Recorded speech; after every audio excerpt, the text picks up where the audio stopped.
Hey everyone, this is Robert Red again, and I'm going to be your host for Robert's Wrestling Review.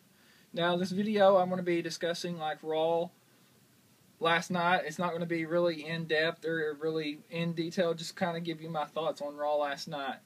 Now, Raw last night wasn't as good necessarily as it was last week because you have a post WrestleMania Raw and kind of the hype of WrestleMania stuff has kind of died down a little bit. So it wasn't as good. Opening match, they started with Sheamus and Orton to take on Big Show, which, that's not bad, way to open the show and stuff. And they had not a bad finish with doing the Sheamus hitting the bro kick and then hitting the RKO, so it wasn't bad. And another thing I like kind of about Raw, Brock Lesnar coming out and attacking, and I'm trying to remember who it was off the top of my head. Raw's been off for like a few hours now. I'm actually recording this video on Tuesday, so it was actually 3MB. They were calling out Triple H and attacking Slater, Mahal, and Drew McIntyre, and it was a very interesting audience again this week because Brock gave the F5 twice to Slater, and the fans were chanting and one more time, which they did that another time during the show. So there were an interesting crowd, not as hot as the Jersey crowd was last week, but still an okay crowd.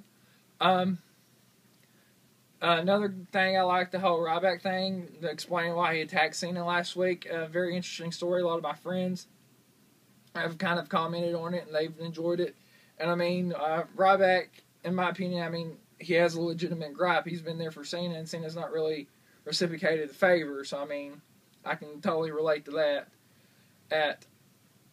And also the announcement of next week's Raw having Taker, Bryan, and Kane, Team Hell No with Taker against the Shield, I think is going to make for an interesting Raw next week from London.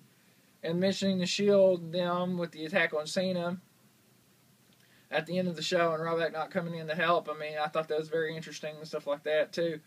Although the funny thing, and I'm sure a lot of my friends caught this if you've watched Raw, I don't know what happened, but they cut to camera backstage or something showing, I believe it was Seth Rollins on backstage, so you knew the Shield was going to come out and attack, so they kind of ruined their own story there. But Raw was okay, not really anything big. Kofi winning the U.S. title, I think, was probably the biggest story of the night. I love Cesaro to death. I was a big fan of Kings of Wrestling, him and Chris Hero, which there's rumor Hero or Cassius Ohno being called up. And I'd love to see what they do with those two if Cassius does get called up. But Champions getting beat last night, a lot of people were griping about that. I mean, you had Dolph winning last week and he gets beat by Swagger. You have Barrett getting beat and not by R-Truth, so I mean, seems a little bit odd and strange, and with the world champion getting beat by Swagger, so I mean, it's very odd, but it's an okay Raw, wasn't bad, but that's really kind of my thoughts on Raw last night. You can go to my channel and check out other videos I've made. I did a discussion question, so check out that video too, but I do want to thank you for joining me for Robert's Raw Review. And you guys have a wonderful rest of your evening.